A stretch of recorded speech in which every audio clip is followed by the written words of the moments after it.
Are you stuck trying to figure out how to write something you want to film right now? Well, don't worry, I got you covered. You can use this script that I'm about to build in this video for free. But first, imagine you're stranded on a dark highway, your vehicle's dead, your phone is at 5%, and the only person who answers isn't a person at all. In this episode of Screen Lab, we're going to take the exact scene from the film Passengers, where Jim meets the android Arthur, and rebuild it into something that you can actually shoot this weekend. You don't need a spaceship, you don't need an actual android, and you don't need a big budget. Might need money for gas, maybe to pay an actor if you don't have a friend who's willing to do this exercise with you. So by the end of this video, you'll have a parallel scene, you'll understand the purpose of the scene, and it's something you can use as a practical exercise with just one actor, a car, and a cell phone. The tools I'm about to use in this video to reconstruct this scene are available for free in the link in the description down below. They're available in different variations, so depending on what type of story structure tool you like to use, and they are available in different formats. There's also more context about these tools in my book, Absolute Cinema Storytelling Techniques.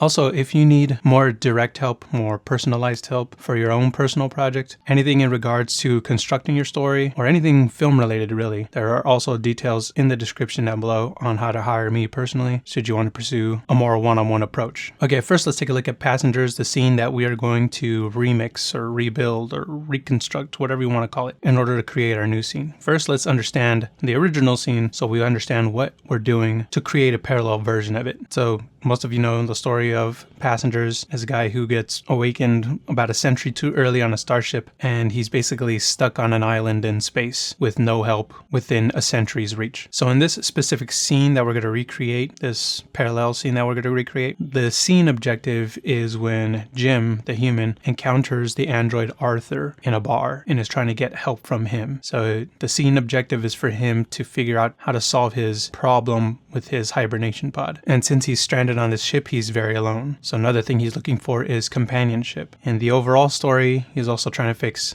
that issue of companionship. So let's go ahead and take a look at this 3-act structure of the scene. As most of you know, usually people talk about the 3-act structure for a story, but you can also use it for a scene. So let's look at how we could construct or interpret this scene in Passengers in 3 acts. So first we look at the setup. So the setup here is that Jim is desperate. He's just looking for an answer to his problem, and he is almost kind of in a nightmare state. You gotta imagine, I woke up a century early, but then I was supposed to wake up. How do I get back to sleep? So he's a little bit panicking right now, and he comes across Arthur in this empty bar. So this creates the conflict. Jim then approaches Arthur hoping that he can get some answers out of him, and as he's talking to him, he discovers that he's an android. Not only that, but when you encounter an android, especially one programmed to the ship, it can only provide you so many answers. It's not going to know everything. It's only going to have scripted responses. So the turning point for Jim is that it ends with Jim understanding his situation, how permanent his situation might be, how isolated he's going to be for the next century. He's probably going to die alone. Even though he has Arthur as company, but Arthur's not a real person. So it's not the same. It's an illusion of company. It's NPC company. All right, so in the previous video, the main video I did on Passengers, I did lightly cover this scene using the story circle structure. So first, I'll give you a brief explanation of the story circle structure, and then if you haven't already seen that episode, I'm just going to replay that segment explaining the story circle structure of this scene, and then we'll get to our parallel scene. This is the Keysi story circle structure. There are 8 steps in this process. A character has a desire. However, there is a complication which causes him to react. The character makes progress until the complication becomes a bigger problem that forces him to take extreme action, influenced by the change that he has made through the journey. Now, for the next scene that I wanted to break down, we are introduced to a new character, which is Arthur. So let's go ahead and take a look. Here, I'm going to use a picture for Arthur, even though this scene really is still about Jim. So now again, first step, who is our character? Character is Jim again, but this time featuring the android bartender Arthur. The desire here is the same as in the previous scene. He wants to understand how bad his situation is, but now that he has Arthur, it might be a little bit easier because he can ask it more questions directly. So the complication is, first, when he meets Arthur, he thinks he's a person, but upon taking a better look over the edge of the bar, he realizes that Arthur is an android. What can I get for you? What? You look like a whiskey man. Okay. Oh, you're a robot. android, technically. How does he react to this information? He questions Arthur further because he knows more about the ship. The progress is the same as in the previous scene, where Arthur kind of confirms Jim's concerns. And we do get a little funny scene where Arthur has a little glitch upon Jim's questioning. How long until we get to Homestead 2? About 90 years or so. And when are all the passengers supposed to wake up? Not till the last 4 months. How is it that I'm sitting here with you? With 90 years to go. It's not possible for you to be here.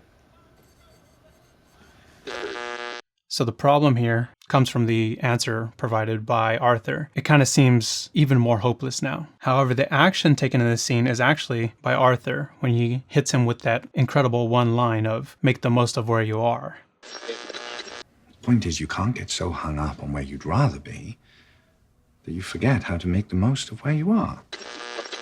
And the change here comes from Jim and takes Arthur's advice to take advantage of the luxury that is offered by the starship. And so that's how you would simplify that scene using the story circle structure.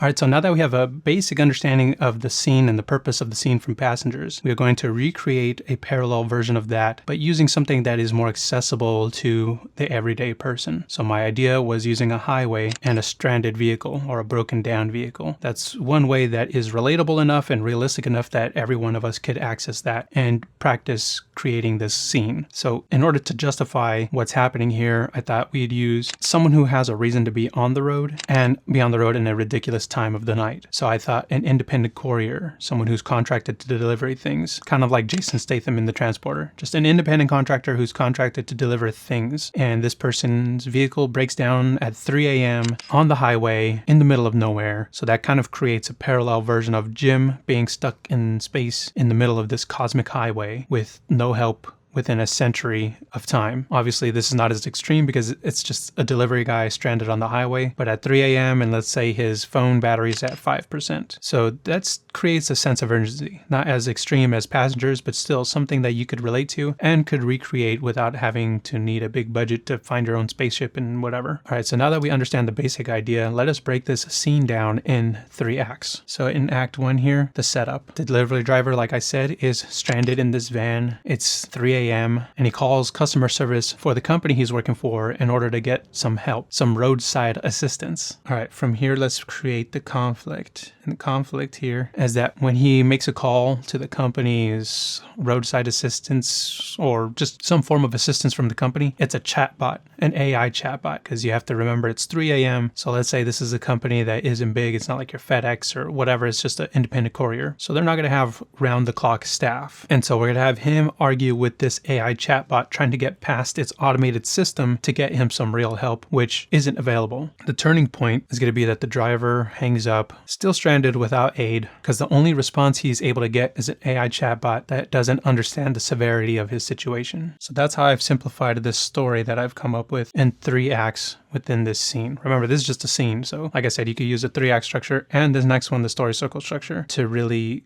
set up the point of the story. Now let's look at it in the story circle structure. Again, I'm going to use Jason Statham here as the transporter. And now using the story circle structure, let's just see how much more detailed we can get about this scene so that it has a very concrete direction. So we are introduced to our character here, who is our delivery boy, Jason Statham. He's a stranded delivery boy. Now, the desire here for Mr. Delivery Boy is that he needs roadside assistance. The complication is that the company service line is answered by an AI chatbot. So he reacts by trying to get past its automated system. Right? And then the progress that he's going to make is that he learns when human help will be available, which won't be till morning, which is going to be too late for him in his situation. Because you got to think this guy's going to be on 5% battery. It's 3 a.m. 5 a.m. is a few hours away. How much longer can his battery really last? So this creates a problem. The frustration for him sets in because he only has this chatbot that gives him the same NPC scripted responses. So it's not helpful to him at all. So he's going to take one last extreme action and have just an outburst, he's going to rage at the machine. And the change here is going to be that he understood there was no one who could have helped him anyways. And so in 8 simple steps here, that's how we're going to set up the scene or create the story that happens within the scene, the purpose of the scene. Okay, so Both this scene and the parallel version from its source from Passengers, there are David Mamet's 3 questions being applied here. Who wants what from who? What happens if they don't get it? And why now? So the first question, who wants what from who? Jim and our delivery boy want help. What happens if they don't get it? They will both be stranded, one in space and one on a highway. Why now? Because time is of the essence. Jim is stranded and he's not going to get help. Well, there wouldn't be help available for 100 years. And for our delivery boy, help wouldn't be available till 5 a.m., but his phone's about to die. He's stuck in the middle of a highway and it's 3 a.m. So even if by the time he can get help, his phone will be dead, so how is he going to call anyone? And so that's how I decided to recreate this scene using Passengers. So now it's your turn. I am handing it over to you. The title of this short exercise I've written is called Stranded Delivery Boy. Like I said in the beginning, you can shoot this with 1 actor, 1 car, and a phone. No big budget is required for this one. You might need money for gas, and if you don't have a friend who can play the part, you might have to hire an actor, like a local actor for the cheapest rate that you can afford. So in the description, you can download it, shoot it, post your version of it with the hashtag Keysi Scene Lab so I can find it when you're done. And again, if you want to use any of the tools I used in this video, they are linked in the description down below. They are available in different formats, and there's variations of these tools depending on the kind of style you like to write in. There's also context in my book Absolute Cinema if you want more help understanding the structure of stories and the purpose of specific things for stories. And lastly, if you want my help personally, I do take on a limited number of clients. You take more details about that in the link in the description down below that says hire me. So go make a scene, and I'll see you guys in the next one.